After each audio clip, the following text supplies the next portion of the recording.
기도를 통해서 우리 사무엘상 말씀, 사무엘 하 말씀 이렇게 보고 있는데요. 그것과 연결되는 말씀이라 생각이 돼서 우리 열왕기상 말씀을 강의해 가고자 하는 그런 계획을 가지고 있습니다. 먼저 우리 본문의 말씀을 가지고 설교하기 전에 제가 지난 한 주간 필리핀에 다녀왔습니다.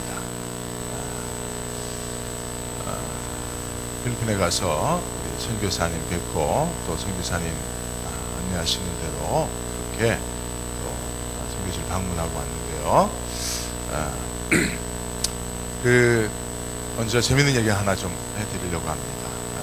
다름이 아니고 같이 갔던 목사님들이 하신 말씀인데 전에 해외여행이 조금 어렵던 시기에 어느 목사님이 해외여행을 한번 다녀오셨어요. 그러니까 강단에서 설교할 때마다 미국 다녀오셨는데 내가 미국 갔을 때에 하면서 늘 미국에 다녀온 말씀을 하시는 거예요. 그러니까 성도들이 설교 들을 때마다 미국 얘기, 미국에 한번 다녀오셔서 하는 미국 얘기니까 한 몇 번 하면 다 동의 나잖아요. 근데도 늘 이 목사님 미국 갔다 왔다는 얘기 하시는 거예요. 그래서 성도들이 어떻게 목사님 저 이제 미국 간 얘기 좀 안 했으면 좋겠다 그렇게 생각하고 있는데 또 감히 목사님한테 설교 중에 목사님 미국 갔다 온 얘기 하지 마세요라고 말할 사람이 없어서 견디다가 드디어 우리 목사님이 은퇴를 하시게 됐습니다. 그래서 참 이제는 성도들이 내심 이제 목사님이 미국 갔다 왔다는 얘기 이제 그만 들어도 되는구나. 너무 많이 들어서 내가 갔다 온 것보다도 더 생생하다 이러고 있는데 이제 목사님이 은퇴 목사님이 되시고 언론 목사님 되니까 이제 설교는 안 하시고 축도를 하시는 거예요. 축도만 맡아 하시니까 미국 갔다 온 얘기 축도 가운데 어떻게 하시겠는가 생각하고 있었는데 이분이 이제 축도를 하러 딱 올라오셔서 축도를 하시는데 이렇게 하더랍니다. 내가 미국에 있을 때에 은혜 베푸셨던 예수 그리스도의 은혜와 내가 미국에 있을 때에 나를 지극히 사랑하셨던 하나님의 사랑하심과 내가 미국에 있을 때도 늘 나와 함께 하셨던 성령의 내주하심이 또 언제 갈지 모르는 미국을 이러면서 축도를 하시더랍니다. 그러니까 사실은 제가 이 얘기를 듣고 나니까 혹시 나도 외국에 다녀와서 설교 때마다 주야장창 이 외국에 다녀온 얘기 한 것 아닌가 반성이 되더라고요. 제가 혹시 그랬었나요? 왜 웃으시죠? 그래요. 그래서 제가 다짐을 했습니다. 내가 필리핀 다녀온 얘기 아예 안 할 수는 없고 조금만 하겠다. 조금만 해야지. 최대한 절제하고 조금만 해야 되겠다. 이런 다짐을 하고 이제 제가 돌아왔습니다. 그러니까 여러분 크게 우려 안 하셔도 될 것 같고요. 어쨌든 설교 중에 나올 수 있는지 모르겠습니다만은 오늘 본문의 말씀은 이제 열왕기상 1장 1절로 10절 말씀을 통해서 욕심이 잉태한즉이라고 하는 제목으로 설교할 텐데요. 우리 야고보서 말씀 한 절 보면 1장 15절에 욕심이 잉태한즉 죄를 낳고 죄가 장성한즉 사망을 낳느니라 라고 말씀하고 있습니다. 여러분 한 사람의 삶을 망치는 것 중에 가장 무서운 놈이 있는데 그것 욕심인 줄로 믿습니다. 욕심은요 한 사람의 마음 속에 잉태되는 순간 죄라는 열매를 거두게 되고요. 그 죄라는 열매를 먹는 그 자신을 사망으로 죽음으로 몰아넣게 되는 것입니다. 여러분 우리가 알기로 이스라엘은 하나님이 선택하신 선민 아닙니까? 그러니 이스라엘의 역사는 얼마나 위대하고 놀라운 일들이 많았겠습니까? 그런데 우리가 성경을 통해서 살펴볼 수 있는 이스라엘의 역사는 그렇게 자랑할 만한 것이 별로 없습니다. 오히려 부끄럽고 수치스러운 일들이 많은데요. 무엇 때문입니까? 그것은 바로 욕심 때문입니다. 특별히 왕들로 세움받은 자들의 욕심으로 말미암아 선민 이스라엘의 역사는 탐욕의 역사로 전락되고 마른 것을 볼 수가 있습니다. 이렇게 욕심은요 한 개인의 삶뿐만 아니라 나라와 민족까지도 그 역사도 망가뜨린다는 사실을 우리는 기억해야 하는 것입니다. 그러므로 우리가 우리 인생을 망가뜨리지 않기 위해서는, 망치고 싶지 않기 위해서는 욕심의 문제를 잘 해결해야 하는 줄로 믿습니다. 오늘 본문을 통해서 욕심이라고 하는 주제로 성경 본문이 우리에게 주는 교훈을 함께 생각해 보고자 하는 것입니다. 첫 번째로요, 욕심은 마음속에 있지만 몸을 도구로 삼는다는 사실입니다. 우리 한번 따라해 볼까요? 욕심은 마음속에 있지만 몸을 도구로 삼는다. 오늘 1절 말씀을 보니까 다윗 왕이 나이가 많아 늙으니 이불을 덮어도 따뜻하지 아니한지라 했습니다. 여러분, 양을 치는 목자로서 그 양을 해하려고 하는 사자와 곰과 당당히 맞서 싸웠던 다윗 아닙니까? 뿐만 아니라 모든 이스라엘 군사들이 두려워 벌벌 떨었던 골리앗 앞에서도 당당하게 맞섰던 그런 다윗, 수많은 전쟁에서 승리했던 그 다윗이 이제는 자기 몸도 스스로 덮이지 못하는 그런 노구의 신세가 되었다는 거예요. 그러자 다윗을 걱정하는 신하들이 젊은 여자 하나를 구하여 다윗을 수종들게 하자라고 결정합니다. 그래서 2절 말씀을 보면 우리 주 왕을 위하여 젊은 여자 하나를 구하여 그로 왕을 받들어 모시게 하고 왕의 품에 누워 우리 주 왕으로 따뜻하시게 하리이다 라고 그렇게 성경이 기록되어 있습니다. 그래서 신하들이 수냄 여자 아비삭을 다윗에게 데려오는데 이 여자를 일컬어서 4절에 보니까 심히 아름다웠다는 거예요. 그러니까 젊고 심히 아름다운 동녀를 신하들이 다윗에게 데려와 다윗 곁에서 수종들게 했습니다. 한 이불 속에 잠자게 했단 말이에요. 그런데 4절을 보니까 왕이 잠자리는 같이 하지 아니하였더라 라고 말하고 있습니다. 여러분, 묻습니다. 젊고 심히 아리따운 아비삭이라고 하는 그 동료를 이불 속에 집어넣어준 거예요, 신하들이. 왕을 위해서. 근데 왜 다윗이 잠자리를 같이 하지 않았을까요? 이유가 뭘까요? 이유는 간단합니다. 몸이 잠자리를, 여자를 품을 수 없는 몸이 되었기 때문에 그렇습니다.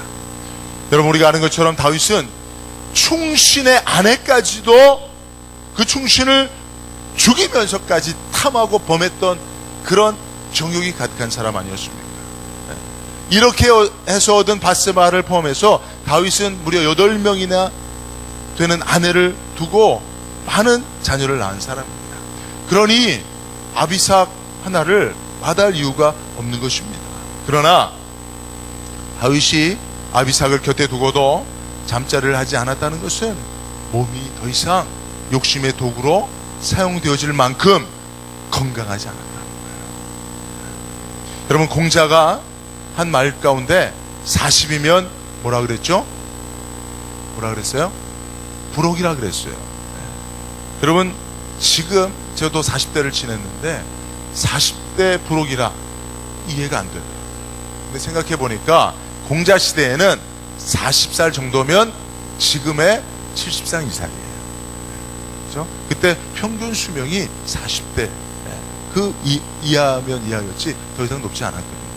그러니까 공자가 이렇게 말한 것은 사실은 그냥 40대쯤 되면 무슨 모든 유혹을 이길 만한 힘이 생기는가, 그게 아니고 몸이 더 이상 마음의 욕심의 도구로 쓰임받을 수 없을 만큼 그런 노쇠해지는 것이다 라고 우리는 이해할 수가 있는 것입니다. 사랑하는 성도 여러분, 우리 모두는 몸이 건강하기를 바라지만 그 건강한 몸이 우리 마음속 욕심을 이루는 도구가 된다는 사실을 꼭 기억해야 하는 줄로 믿습니다. 그래서 우리 몸이 우리 마음의 욕심의 도구가 되지 않도록 몸을 쳐서 복종시키는 법을 배워야 하는 줄로 믿습니다. 우리 몸이요, 욕심을 채우는 도구로 사용되어지기에 익숙해지지 않게 해야 합니다. 우리 몸을요, 자꾸 반복적으로 우리 몸 안에 있는 욕심을 채우는 도구로 자꾸 쓰임받게 하면 나중에는 몸이 욕심을 채우는 도구가 되도록 스스로 자기 몸을 사용하게 되는 것입니다. 그것을 우리는 중독이라고 합니다.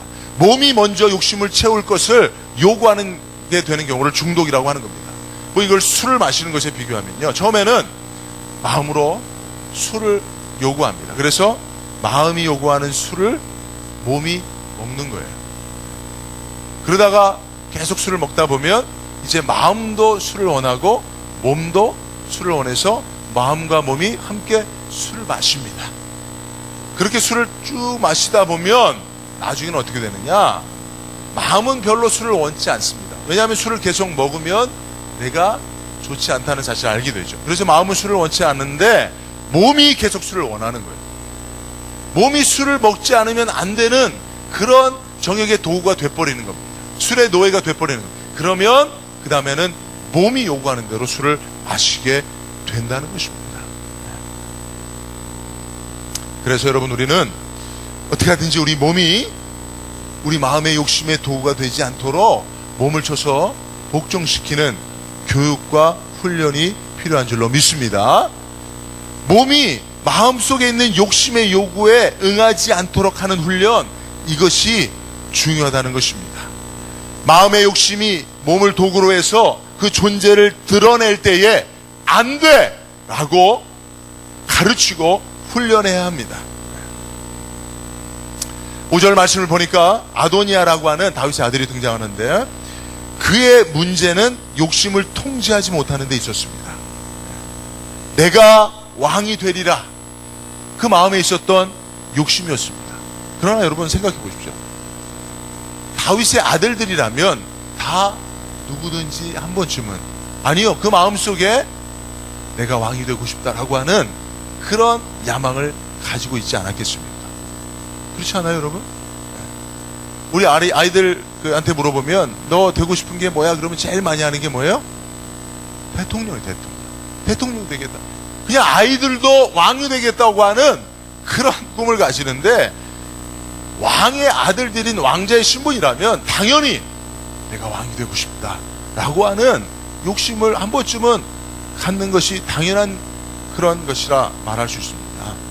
그러니 내가 왕이 되리라라고 하는 이 아도니아의 그 마음의 욕심은 크게 문제가 되는 것이 아닐 수 있습니다. 그러나 중요한 것은 다른 왕자들은 그 욕심을 이루기 위해서 자신의 몸을 사용하지 않았다는 거예요. 그러나 유독 두 사람, 누굽니까?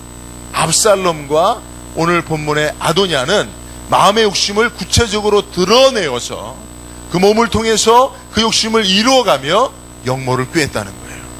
근데 중요한 것은 이 압살롬과 아도니아의 두 사람의 공통점이 있어요. 첫째는 용모가 심히 준수하다. 용모가 심히 준수하다. 몸이 특별하게 뛰어났다는 겁니다. 그리고 아버지 다윗의 특별한 사랑, 편애를 받은 자녀였다는 것입니다. 오늘 6절에도 보면 용모가 심히 준수한 자라, 그의 아버지가 내가 어찌하여 그리하였느냐고 하는 말을 말로 한 번도 그를 섭섭하게 한 일이 없었더라 했습니다. 네. 다윗 왕이 이 아도니아를 너무 사랑했어요. 너무 잘생겼어요. 그죠? 이 부모도요, 자식이 잘생기면 좋더라고요. 그래서 우리 사모도 늘 우리 막내 보고, 우리 막내 너무 잘생겼다, 너무 잘생겼다 그래요. 그러면 그 옆에서 듣고 있었던 둘째가 약간 삐지는 것 같아요. 그러면 나는 둘째도 잘생겼어요. 저는 이제 항상 둘째를 칭찬하는 그렇게 하는데요. 네. 자식들이 잘생기면 기분이 좋은가 봐요.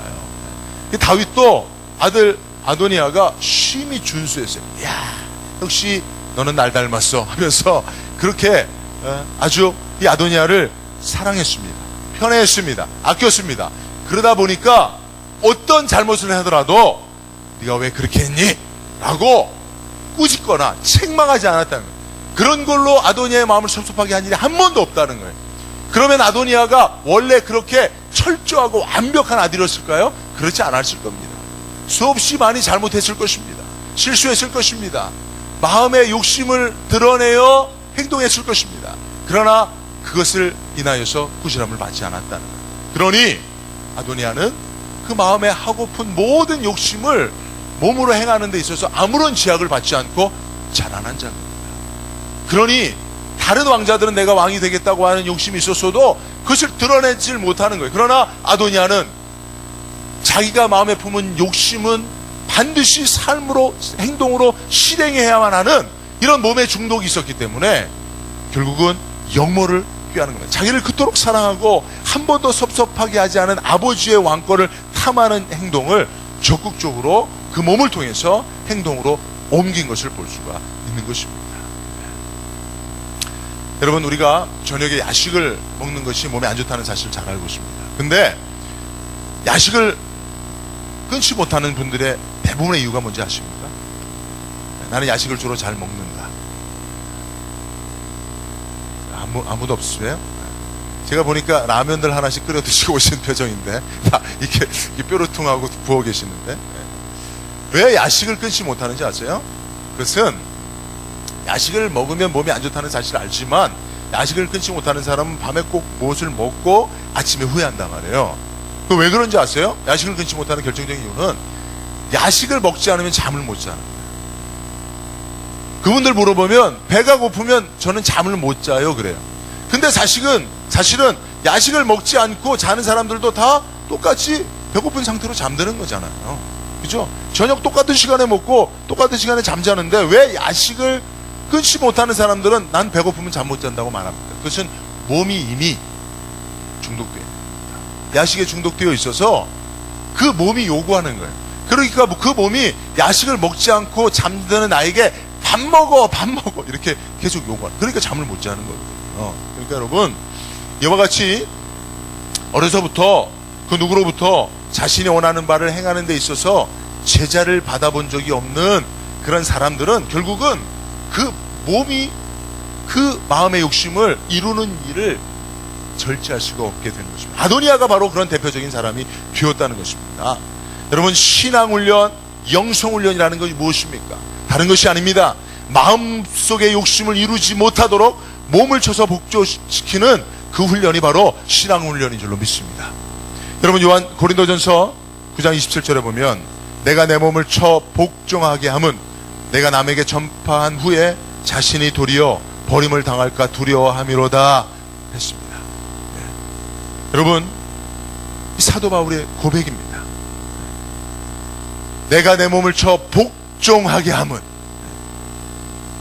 남에게 전파된 후에 자신이 도리어 버림을 당할까 두려워합니다. 내가 내 몸을 쳐서 복종시키는 이유는 뭐냐면 내가 버림을 당할까 두렵기 때문이라는 거예요. 여러분, 내 몸을 쳐서 복종시키는 일에, 즉 내 몸이 욕심을 따르지 않고 하나님의 말씀을 따르도록 하는 일에 내 몸을 복종시키지 못하고 그 훈련에 실패하는 사람은 결국 욕심을 따라 몸을 도구로 사용하는 인생이 되어집니다. 그래서 결국 몸과 함께 영원히 지옥불에 버려지는 인생이 되는 줄로 여러분 믿으시기 바랍니다. 여러분, 이 아도니아의 결국이 어떠했습니까? 2장 15절 말씀 우리 한번 같이 한번 읽어볼까요? 2장 15절 시작. 그가 이르되 당신도 아시는 바오니와 이 왕위는 내 것이었고 온 이스라엘은 다 얼굴을 내게로 향하여 왕으로 삼으려 하였는데 그 왕권이 돌아가 내 아우의 것이 되었음은 여호와께로 말미암음이니이다. 사실은 이 아도니아의 거사가 실패했습니다. 영모가 실패했습니다. 다윗 왕이 이 사실을 알고 왕권을 솔로몬에게 물려주겠다고 공식적으로 천명하고 그래서 솔로몬이 왕이 되고 아도니아의 계획은 실패했습니다. 그러나 아도니아가 영모를 꾀한 자로 죽어야 마땅함에도 제단불을 붙잡고 살려달라고 호소했기 때문에 솔로몬이 한번 구해준 거거든요. 살려준 거거든요. 근데 그 이후에 아도니아가 솔로몬의 어머니 바스바를 찾아와서 이런 얘기를 하는 거예요. 왕의 어머니를 찾아와서 온 이스라엘은, 이 왕위는 내 것이었고 온 이스라엘은 다 얼굴을 내게로 하여 왕으로 삼으려 하였는데 실패했다는 거예요. 근데 그 이유가 다행인 것은 여호와께로 말미암음이니이다 라고 아도니아는 알고 있었어요.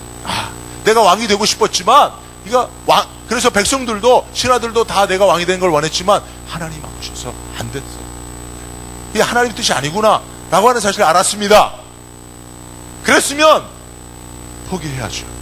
왕이 되고 싶어하는 그 욕심을 내려놔야죠. 그런데 어려서부터 자기 욕심을 이루는 일에 한 번도 실패한 적이 없었기 때문에, 그 누구의 제재도 받아본 적이 없었기 때문에 아도니아는 그걸 포기하지 못하는 거예요. 그러니 영모를 꾀한 그 욕심 때문에 죽게 된 자기 자신이 겨우 살고 있는데도 불구하고 다시 욕심을 드러내는 겁니다. 그것도 왕의 어머니 바세바에게.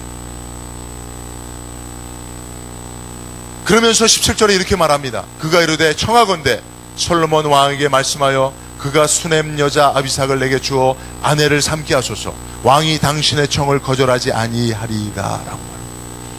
그러니까 아도니아가 바세바에게 솔로몬 왕은 어머니 당신 바세바에게 효하는 왕이니까 당신이 청하면 들어줄 거니까 제 간청을 하나 들어주세요 하면서 요구했던 게 뭐예요? 다윗 왕의 말년에 수종 들었던 수넴 여인 아비삭을 자기 아내로 달라는 거예요. 이게 말이 됩니까? 두 가지 의도가 있습니다.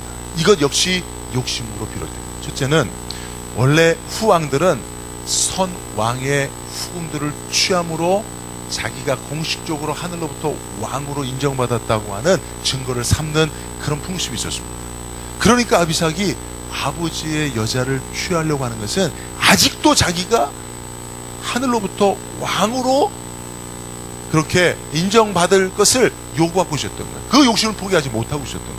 그러니까 이 요구가 들어지면 역시 하나님이 자기를 왕으로 그렇게 세운 것이 아닌가 하고 많은 자기를 추종하는 사람들에게 자기가 왕권이 있다라고 그렇게 주장하고 싶어서 거예요. 두 번째는 욕심이죠. 젊은 여자 아비삭, 심히 아름다운 아비삭. 어려서부터 사실은 이 지금 아도니아가 셋째인가 넷째 아들인데 위에 압살롬이 있었고 또 위에 형들이 있었는데 다 죽었단 말이에요. 압살롬도. 그래서 지금 이 장자입니다. 장자. 여러분 르우벤이 아버지의 침상을 더럽힌 죄를 진 것처럼 이 장자가 사실 어떻게 보면 아비삭이 자기보다도 나이가 어리다 말이에요. 얼마든지 그럴 수 있잖아요. 근데 아버지를 수종된다 말이에요. 근데 심히 아름다. 아버지를 보러 갈 때마다 이 아비삭을 보지 않았겠습니까? 그죠? 근데 아버지는 몸이 노쇠해서 여자로서 대우를 못하는, 그걸 보면서 마음에 욕심이 생기는 것이죠. 그러니 이 두 가지 정욕이, 욕심이 이런 요구를 정말 영모를 꾀하여 죽어 마땅하지만 은혜 가운데 살림을 받은, 그래서 겨우 연명하고 있었던 이 아도니아가 이 욕심을 버리지 못하는, 그래서 이 욕심을 결국은 드러내는 것입니다. 마음에 있는 욕심을 몸으로 충족시키기 위해서 그 상황을 요구하는 것입니다. 그러나 그 결국이 어떻게 됐습니까? 솔로몬이 이야기를 듣고 그 욕심을 간파하게 되고 결국은 충신을 보내서, 신하를 보내서 아도니아를 죽게 하는 것입니다. 여러분, 아까 우리가 말씀했던 것처럼 욕심이 잉태한 즉 죄를 낳고 죄가 장성한 즉 사망을 낳는다 했습니다. 여러분, 욕심은 결국은 우리 인생을 사망 가운데로, 죽음 가운데로 끝까지 내어본다는 사실을 여러분 꼭 기억하시고, 여러분 이 욕심에 이끌려 살면, 욕심을 쫓아 살면 결국은 패망이라는 사실을 오늘 성경 우리에게 가르쳐주고 있는 것입니다. 두 번째요, 욕심을 따라 모이면 하나님이 흩으신다는 사실을 오늘 성경 우리에게 가르쳐주고 있습니다. 한번 따라 합시다. 욕심을 따라 모이면 하나님이 흩으신다. 예, 여러분, 사람을 가장 잘 모이게 하는 방법 중에 하나가 욕심을 따라 모이게 하는 겁니다. 욕심을 이루는 일에 사람들은 쉽게 하나가 됩니다. 우리가 됩니다. 시편 64편 5절에서 6절 말씀을 보면, 그들은 악한 목적으로 서로 격려하며 남몰래 올무놓기를 함께 의논하고 하는 말이 누가 우리를 보리어 하며 그들은 죄악을 꾸미며 이르기를 우리가 묘책을 찾았다 하나니 각 사람의 속뜻과 마음이 깊도다 했어요. 네. 여기 보면 함께 의논하고 우리가 되자라고 하는 것입니다. 악한 일을 도모하고 욕심을 이루는 일에 쉽게 우리가 되어지는 것, 하나가 되어지는 것을 볼 수가 있습니다. 잠언 1장 10절에 16절에도 보면 내 아들아, 악한 자가 너를 꿰을지라도 따르지 마라. 그들이 내게 말하기를 우리와 함께 하자. 우리가 가만히 엎드렸다가 사람의 피를 흘리자 죄 없는 자를 까닭 없이 숨어 기다리다가 스월같이 그들을 산채로 삼키며 무덤에 내려가는 자들같이 통으로 삼키자 우리가 온갖 보화를 얻으며 빼앗은 것으로 우리 집을 채우리니 너는 우리와 함께 제비를 뽑고 우리가 함께 전대 하나만 두자 할지라도 내 아들아 그들과 함께 길에 다니지 말라. 내 발을 금하여 그 길을 밟지 말라. 대저 그 발은 악으로 달려가며 피를 흘리는데 빠름이니라 했습니다. 여러분, 악한 자들이 마음의 욕심을 가지고 악한 일을 도모할 때 쉽게 하나가 되는 거예요. 전대를 하나만 두자. 이거 뭐예요? 우리가 남이가 아니라 이 일에 우리가 한 마음이지 않냐. 그러니 돈도 함께 사용할 수 있다는 거예요. 함께 관리할 수 있다는 겁니다. 오늘 본문에서도 보면요, 7절에 보니까 아도니아가 수르의 아들 요압과 제사장 아비아달과 모이하니 그들이 따르고 도우나 했습니다. 여러분, 요압이 누굽니까? 다윗의 충신이고 다윗의 전쟁에서 승리를 끌었던 군사령관입니다. 최고 군대 지휘관입니다. 아비아달은 종교 지도자며 제사장이 아닙니까? 그런데 어떻게 이 두 사람이 아도니아에게 포섭되어 역모를 꾸미는데 앞장설 수 있었냐 말이에요. 어떻게 이럴 수 있냐. 어떻게 요압과 같은 군대 장관이 또 제사장이 다윗을 배신할 수 있었냐 말이에요. 여러분, 이 모든 것이 가능하게 된 이유가 바로 욕심인 것입니다. 아도니아는요, 그들 안에 있었던 욕심을 이룰 수 있는 길을 제시했을 것입니다. 나와 함께하면 당신은 영원히 이스라엘 나라의 군대 장관이 될 것이고 당신은 영원한 재상이 될 것이고 라고 정말 그들 마음속에 있었던 욕심을 이룰 수 있는 길을 제시했을 것이고, 요압과 아비아달은 아도니아를 통해 자신들이 가지고 있는 욕심을 이룰 수 있는 길을 발견했을 것입니다. 그러니 이들이 쉽게 하나가 될 수 있었던 것입니다. 그러나 중요한 것은 하나님이 살아계시는 거예요. 하나님이 불꽃 같은 눈동자로 이 땅을 바라보고 계시는 겁니다. 그러니 하나님은 욕심으로 하나 된 이 모임을 결코 좌시하지 않으시는 것입니다. 반드시 욕심으로 구성된 모임은, 공동체는 하나님이 흩으신다는 사실을 믿으시기 바랍니다. 1절 49절에 보니까 아도니아와 함께한 손님들이 다 놀라 일어나 각기 갈 길로 간지라. 일순간에 하나님이 흩어버리셨다는 사실을 믿으시기 바랍니다. 그러므로 여러분, 우리가 우리 주위를 살펴서요, 욕심으로 모여진 모임이 있는지를 살펴보고 하나님이 흩으시기 전에 여러분들이 먼저 해산하시길 바랍니다. 제가요, 필리핀에 가서 우리 이제 목사님들과 함께 식사를 했는데 거기 보니까 한인들이 있더라고요. 야, 너무 반가워서 제가 이렇게 눈인사하고 이렇게 오셨습니까 하고 인사를 하는데 이 사람들이 제 인사를 대면해요. 외국에서 한국 사람 만나면 반갑잖아요. 그래서 제가 반갑게 인사를 했더니 이 사람들이 별로 이렇게 저를 반갑게 맞아주지 않더라고요. 왜 그런가? 뭐 그렇다고 왜 인사를 씁니까? 그럴 수 없잖아요. 그렇죠? 가만히 알고 봤더니 그 옆 테이블에 필리핀 여자들이 함께 있었어요. 저희가 나가서 차를 타려고 보니까 한 큰 차를 빌려서 남자들이 한 7, 8명 되고 여자들이, 그 동수의 필리핀 여자들이 똑같이 그렇게 한 차를 타고 움직이고 있더라고요. 그 모임이 무슨 모임입니까? 남자들은 아마 친구 모임들일 거예요. 여자들은 뭡니까? 그 친구들의 파트너들이죠. 그러면 알고 있었을까요? 그렇지 않아요. 그 현지에 와서 여자들을 조달해서 그렇게 함께 여행을 하고 있는. 제가 볼 때 그들은 다 결혼한, 저보다는 나이가 좀 어려 보였지만 30대에서 40대 초반의 사람들로 보였습니다. 그러니 여러분, 그 모임이 정말 어떤 모임이겠습니까? 그 모임들이 거기까지, 외국까지 그렇게 함께 올 정도면 아주 친한 친구들 모임 아니겠습니까?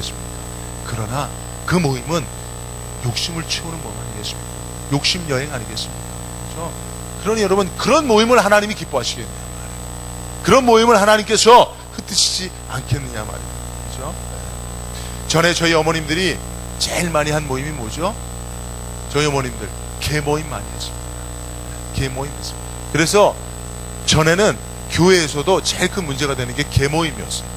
밖에서 계모임 하던 습관이 교회에 와서 그대로 남아있어서 교회 와서도 전도회별로 계모임 하는 거예요. 그래서 전도회장이 계주, 오야가 돼서 순서별로. 그런데 이제 보면 전에는 새 가족은 우대한다고 번호를 앞번호를 준다고 뭐 이런 얘기도 하고, 그래서 저희 우리 교회 오면 개 모임에 앞번호 줄 테니까 와 이렇게 전도도 하고 옛날에 그렇다. 근데 여러분 그 모임들 다 하나님이 흩으셨습니다. 제가 이전에 사역했던 교회에서도 교회 안에 그런 모임이 있었어요. 자, 교회 중직자들이 다 포함됩니다. 돈이 수십억이었습니다. 근데 들고 하나님이 흩어 놓으셨는데 누가 들고 사라졌어요. 네. 저희 어머님도요 참 성실한 분이셨고 진실한 분이셨고 믿음 있는 분이셨는데 예수 믿기 이전에 개 모임에 얽혀갖고 평생을 그 도망간 개주 늘 그리면서 저한테 그러셨습니다. 네. 여러분 개 모임이라는 게 뭐예요? 다 친목이라고 하죠. 그러나 욕심입니다. 욕심으로 모임 아닙니까? 돈을 보이고 모이는 게 개 모임 아닙니까? 그렇죠? 거기서 자기가 번호를 양보하는 사람이 누가 있습니까? 자기가 받을 돈을 포기하는 사람 누가 있습니까? 아무도 없습니다. 네. 욕심으로 모인 모임은 결국은 흩어지게 되어 있는 것입니다. 여러분 기업의 가장 기본적인 목적이 이윤 추구라고 하지만 그러나 그 기업이 하나님으로부터 복을 받으려면 그것이 오직 욕심으로서의 이윤 추구만을 계속한다면 그 기업은 하나님 앞에 복을 받을 수가 없는 것입니다. 가정도 마찬가지입니다. 부부가 서로의 욕심을 채우고 부모와 자녀가 서로의 욕심을 채우는 관계로 형성된다면 그 가정 또한 하나님께서 세워주시겠느냐 말이에요. 부부관계도 서로 욕심을 채우는 관계가 되어서는 절대 안 되는 것입니다. 우리 삶에 있는 여러 가지 모임과 공동체의 목적이 무엇인지 우리는 이 말씀을 통해서 다시 한번 깊이 생각할 수 있어야 하는 것입니다. 특히 여러분 우리가 교회 공동체를 생각해야 합니다. 교회 공동체. 여러분 어떤 공동체보다도 교회 공동체는 욕심이 주관돼서는 안 됩니다. 욕심을 중심으로 모여서는 안 되는 것입니다. 우리가 욕심을 이루기 위해서 교회 공동체로 모였다면 그것은 하나님께서 교회라 할지라도 흩으신다는 사실을 여러분 꼭 기억하시길 바랍니다. 제가 필리핀을 오고 가면서 비행기에서 읽었던 책이 이거예요. 일그러진 한국교회 얼굴. 저희 목사님들이 함께 갔기 때문에 목사님이 한 분이 책을 이렇게 이제 나눠주려고 갖고 와갖고 나눠주는데 보니까 일그러진 한국교회 얼굴이라는 책이더라고요. 그 책을 보면서 얼굴이 표정이 일그러졌습니다. 이거. 야, 이게 참 여행 가는데 이거를 선교 여행 가는데 이 책을 읽어야 되나. 그리고 어쨌든 읽었습니다. 비행기 안에서 베트남이 아니라 필리핀까지 한 4-5시간 가는데 제가 그거를 4시간 동안 반 이상 읽었어요. 그리고 오면서 또 읽고 해서 거의 다 읽었는데 한국교회의 일그러진 얼굴이 무엇을 말하는 건가. 제가 이제 관심을 가지고 읽었는데 그 내용의 중심도 결국은 욕심이에요. 한국교회가 욕심으로 가득 찼다. 목사님들이 강단에서 교회 성장을 부르셨지만 그 교회 성장을 이루고자 하는 그 마음에 무엇이 있느냐. 정말 하나님을 기쁘시게 하는 마음이 있는가. 하나님 나라를 확장하려고 하는 마음이 있는가. 아니면 욕심이 있는가. 교회를 성장시켜서 목회자의 야망을 이루고자 하는 그 욕심이 있는가. 그것을 되돌아봐야 돼요. 성도들도 하나님을 믿고 하나님을 따른다고 하지만 오히려 그 신앙 안에 하나님을 이용해서 내가 세상에서 이루고자 하는 욕심을 이루고자 하는 마음이 있는가. 만약에 그랬다면 그것은 일그러진 한국교회의 얼굴이 아닌가 라고 하는 이야기입니다. 실제로 여러분 이 책을 읽으면서 너무나 마음이 찔려갖고 잠을 못 잤어요. 갈 때도 저녁 비행기를 탔지만 꼬박 4시간, 5시간을 그 책을 손에 놓지 못했습니다. 뭐 가서는 제가 그 책을 읽은 시간이 없어갖고 못 봤는데 오면서도 제가 그 책을 보면서 밤을 이렇게 밤 비행기로 왔는데 제가 잠을 못 자면서 그 책을 보았습니다. 제가 제일 많이 찔려갖고 정말 내가 우리 교회를 성장시키겠다고 하고 정말 우리 하나님 교회가 부흥해야 되고 성장해야 된다고 하면서 결국은 그것이 내 욕심을 이루는 거야. 한국 교회가 지금 고도 성장을 이루고 정말 기독교 역사의 유래를 찾아볼 수 없는 급성장을 했는데 지금 한국 교회가 지금 이 성장이 멈춘 것은 둘째치고 마이너스 성장을 이루고 있단 말이에요. 이것은 분명히 하나님이 교회에 사람들을 모아주시던 때가 있었지만 이제는 교회로부터 사람들이 흩어져 가고 있는 때를 맞이하고 있는 이유가 무엇이겠는가. 사단의 역사라고 볼 수 없습니다. 사단은 분명히 역사하겠지만 사단은 늘 하나님의 손 안에 있기 때문에, 그렇다면 이 한국교회가 이렇게 지금 급격하게 마이너스 성장을 이루고 해체되고 있고 흩어지고 있는 이유가 무엇이겠는가? 욕심이지 않습니까? 여러분, 우리가 이제 열왕기상하 말씀을 통해서 우리 이스라엘의 역사들을 보게 되었을 텐데, 결국 이스라엘의 역사가 비극적으로 흩어지고 맙니다. 이 디아스포라 유대인이라고 하는 이야기, 그죠? 흩어진 유대인이라고 하는 이야기가 이제 등장을 하게 되어질 것인데, 왜 이스라엘이 흩어질 수밖에 없는가? 왜 하나님이 정말 출애굽하여서 그 모진 광야 생활을 거치고 전쟁을 치러가면서까지 가나안에 모아주신 이스라엘을 하나님이 왜 다시 세계 열방으로 흩으시는가? 그것은 욕심의 문제를 해결하기 때문입니다. 여러분, 우리 인생도 마찬가지입니다. 우리 인생이 이제 70이여 강건하면 80이라고 했는데, 우리 인생을 잘 모아서 이 주님 앞에 무엇인가 아름다운 것으로 드리고 우리 인생을 마무리해야 되는데, 우리가 욕심을 갖고 있는 한 우리 인생은 모아지지가 않아요. 하나님 앞에 드려질 만한 아무것도 모을 수가 없는 인생이 되는 것입니다. 그러니 여러분, 오늘 말씀을 통해서 우리가 어찌하든지 욕심으로 모인 모임은 하나님이 드신다는 사실을 기억하시고, 여러분, 우리 삶 가운데 있는 많은 만남들을 믿음 안에서 잘 정리할 수 있게 주의 이름으로 부탁을 드립니다. 말씀을 맺도록 하겠습니다. 여러분, 오늘 성경이 위대한 다윗 왕에 대하여 첫 번째로 열왕기상 말씀에 다윗을 등장시킬 때 어떻게 그 말씀을 읽는 자들로 하여금 다윗 왕을 평가하게 했느냐 말이에요. 여러분, 생각해 보십시오. 다윗은 하나님 마음에 합한 자였습니다. 우리가 알기로 다윗은 정말 가장 위대한 왕입니다. 이스라엘 국기 가운데 다윗의 별이 있을 만큼 이스라엘 나라 가운데서도 다윗은 최고의 왕으로 그렇게 기억되고 있는 사람. 근데 성경을 통해서 하나님은 다윗의 말년을 어떻게 우리에게 묘사하고 있느냐 말이에요. 우리를 통해서 다윗의 어떤 모습을 하나님이 교훈으로 삼고자 하시느냐 말이에요. 네. 여러분, 다윗이 노쇠해서 몸을 스스로 데울 수도 없을 만큼 그렇게 건강을 잃어버렸습니다. 그랬을 때 다윗의 충신들이, 다윗의 신하들이 그 다윗 왕을 기쁘게 하기 위해서 선택한 선택이 뭐냐 말이에요. 젊고 예쁜 여자를 선물로 주자. 그것은 신하들 마음 가운데 우리 왕을 가장 기쁘게 하는 게 무엇이다? 젊고 예쁜 여자다. 물론 이것을 요세푸스는 당시 있었던 그 나이든 사람의 기력을 회복하기 위해서는 젊은 동료를 와 함께 잠자를 하면 회복된다라고 하는 그런 민간요법에 의한 처방이었다라고 요세푸스는 이야기합니다만은, 그러나 성경은 그것을 말하고 있지 않습니다. 여러분, 신하들이 우리 왕을 기쁘시게 할 마음으로 정말 그들이 고민하고 고심해서 선택한 것이 뭐냐? 우리 왕을 제일 기쁘게 하는 것은 젊고 예쁜 여자야. 젊고 예쁜 여자야. 라고 생각했다면 다윗 왕은 신하들에게 어떤 평가를 받고 있는 왕이었겠느냐?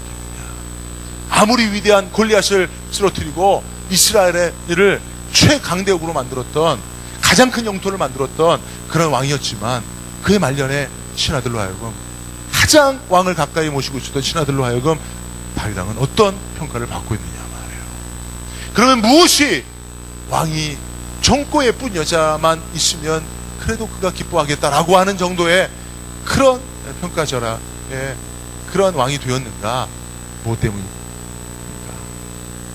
욕심. 여러분, 우리가 욕심을 해결하지 못하는 한 우리 인생은 절대로 좋은 평가를 받을 수가 없습니다. 우리를 아는 자들에게 우리 안에 있는 욕심이 우리 삶을 통하여, 우리 몸을 통하여 계속해서 드러나 보이는 한 우리는 좋은 평가를 받을 수가 없다는 겁니다. 지금 한국교회 주의 종들에 대한 세상의 평가가 차가운 것은 바로 여기 있는 것입니다. 욕심의 문제를 해결하지 못하고 그 문제를 마음에 품고 드러내 보이지 못하는 수준도 아니고, 그것을 이미 세상 사람들로 하여금 다 알 수 있도록 우리의 삶을 통하여, 우리 몸을 통하여, 우리 행위를 통해서 그것이 다 드러나 보여지고 있는 것입니다. 이렇게 다윗이 그 말년에 젊고 아리따운 여인의 수정을 받으며 그 이불 속에서 자기 몸을 높이고 있을 때 하나님의 계획이 무너지고 있었다는 사실을 알게 됩니다. 그리고 다윗의 왕의 가문뿐만 아니라 이스라엘 나라에 피바람이 불어오고 있었다는 사실을 알고 있어요. 우리가 우리의 욕심에 매여서 그 욕심을 이루는 일로 우리 몸의 사욕을 채우고 있을 때 하나님께서 무너집니다. 우리를 향한 하나님의 계획이 중지되는 것입니다. 그리고 우리 삶에 위기와 고통이 찾아오게 된다는 사실을 우리는 기억해야 하는 것입니다. 그러므로 여러분, 갈라디아서 5장 24절 말씀을 끝으로 여러분들에게 말씀드리고자 합니다. 그리스도 예수의 사람들은 육체와 함께 그 정과 욕심을 십자가에 못 박았느니라. 다시 한번 말씀드립니다. 우리 한번 같이 한번 읽습니다. 시작. 그리스도 예수의 사람들은 육체와 함께 그 정과 욕심을 십자가에 못 박았느니라. 아멘. 네. 이것이 그리스도 예수의 사람들입니다. 인도네시아 선교사님이 급하게 메일을 보내왔어요. 인도네시아 그 화산이 폭발했답니다. 시나봉 화산인가요? 화산이 폭발해서 엉망이 됐답니다. 화산재로 다 덮여져갖고 호흡이 곤란할 정도. 그래서 옷가지와 신발과 또 미세먼지를 막는 마스크 같은 것도 좀 보내달라고 연락이 왔습니다. 여러분, 그게 그 화산이요 2010년도에도 폭발했는데 2010년도에 400년 만에 폭발합니다. 그리고 지금 계속 폭발이고, 여러분, 우리 안에는 이 화산 안에 있는, 그죠? 그 화염과 같은 욕심이 있습니다. 이게 지금은 휴화산 같지만 언제 폭발하죠. 이게 폭발하는 순간 우리 인생은 이 화산재로 덮어져서 다 망가지는 것처럼 망가집니다. 그러나 이것이 주님 앞에 가는 동안은 절대로 폭발하지 않게 해야 됩니다. 절대로 이 휴화산이 활화산 되지 않게 해야 합니다. 오늘 말씀을 통해서 여러분들 안에 이 폭발하고자 꿈틀대는 이 여러분들의 욕심이 절제될 수 있기를 바랍니다. 십자가에 못 박힐 수 있기를 주의 이름으로 축원드립니다. 한번 기도하겠습니다.